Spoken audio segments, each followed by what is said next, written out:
இந்த வீடியோவில் நம்ம டேபிளில் இருக்க ஒரு டேட்டாவை இந்த கோடிங்னேட்டர் ஃப்ரேம்வொர்க்குள்ளே எப்படி ரீட் பண்ண போகிறோங்கிறத தெரிஞ்சுக்க போகிறோம். இதை எல்லாத்தையும் பண்ணுறதுக்கு முன்னாடி உங்களுடைய டேட்டாபேஸ்க்குள்ளே போய் இந்த எஸ்கியூஎல் கொரியை நீங்கள் ரன் பண்ணணும்.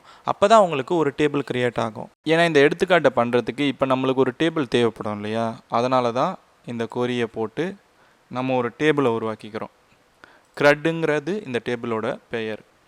மொத்தம் 4 காலம் இருக்குது. ID, first name, last name, email ID. Read ஆப்ரேஷனை பண்ணுறதுக்கு மொத்தம் நம்மளுக்கு 3 ஃபைல்ஸ் தேவைப்படும்.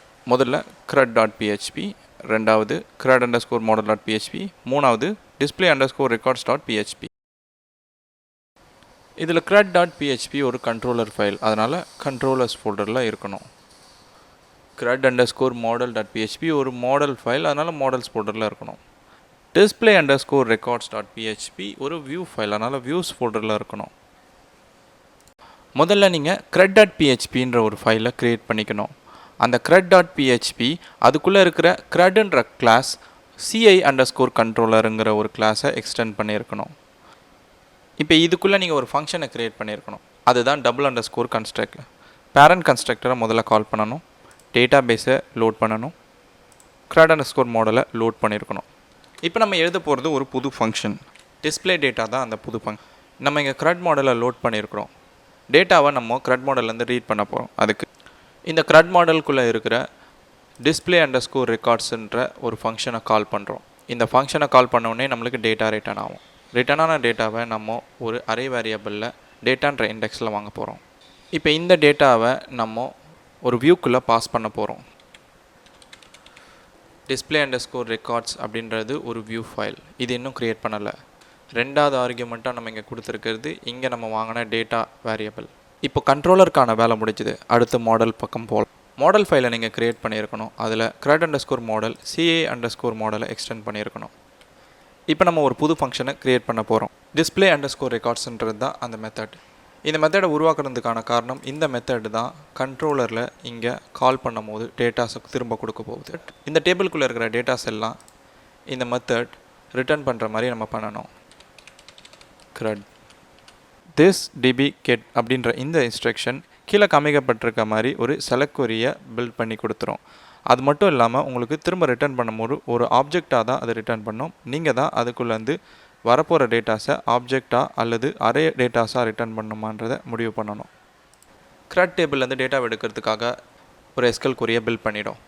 இப்போ இந்த பில்டர் கொரின்ற வேரியபிளுக்குள்ளே ஒரு ஆப்ஜெக்டை ரிட்டர்ன் பண்ணியிருக்கோம். அந்த கொரின்ற வேரியபிளுக்குள்ளே இருக்கிற ரிசல்ட்டுன்ற மெத்தடை கால் பண்ணும் போது டேட்டாஸ் எல்லாம் ஆப்ஜெக்டாக ரிட்டர்ன் ஆகும். கொண்டு வந்த டேட்டாஸாக நீங்கள் 2 விதமாக வாங்கிக்கலாம். ஒன்று, ரிசல்ட்டுன்ற மெத்தடை கால் பண்ணிங்கன்னா உங்களுக்கு டேட்டா ஆப்ஜெக்டாக ரிட்டர்ன் ஆகும். அப்படி இல்லாமல் result_arrayன்னு நீங்கள் கால் பண்ணிங்கன்னா உங்களுக்கு டேட்டா அரேவாக ரிட்டர்ன் ஆகும். இப்போ மாடல் ஃபைலுக்கான வேலைலாம் முடிஞ்சுது. அடுத்தது வியூ ஃபைலுக்கான வேலை தான். display_records அப்படின்னு சொல்லிட்டு ஒரு ஃபைலை க்ரியேட் பண்ணணும். இந்த இடத்துல நம்ம ஒரு வியூ டெம்ப்ளேட்டை யூஸ் பண்ணிக்க போகிறோம்.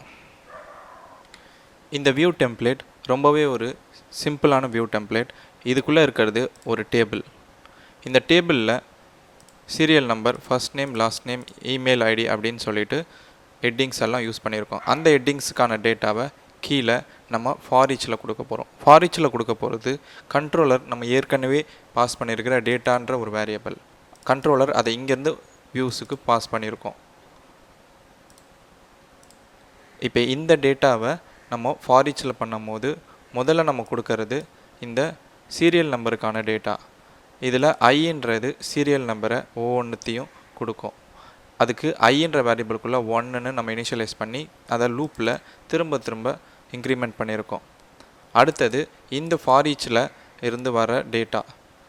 இந்த ஃபாரிச்சில் ரோன்ற வேரியபிள் ஒரு தடவையும் லூப் ஆகும்போது அந்த ரோவுக்கான ஃபர்ஸ்ட் நேம், லாஸ்ட் நேம், இமெயிலுன்ற 3 காலத்தையும் இங்கே நம்ம ஸ்ட்ரிங்கில் கன்கார்டினேட் பண்ணி கொடுத்துருக்கோம்.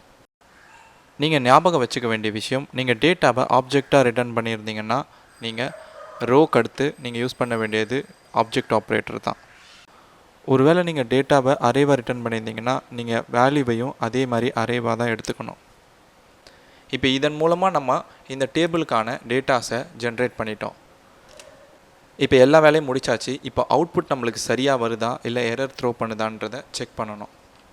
உங்கள் க்ரட்ன்ற கண்ட்ரோலரில் டிஸ்பிளே டேட்டா அப்படின்ற மெத்தடை யூஆர்எல்ல கால் பண்ணும் போது உங்களுக்கு இங்கே ஒரு டேபிளில் உங்களுடைய டேட்டாஸ் எல்லாம் ஜென்ரேட் ஆகி ரிசல்ட் வரும்.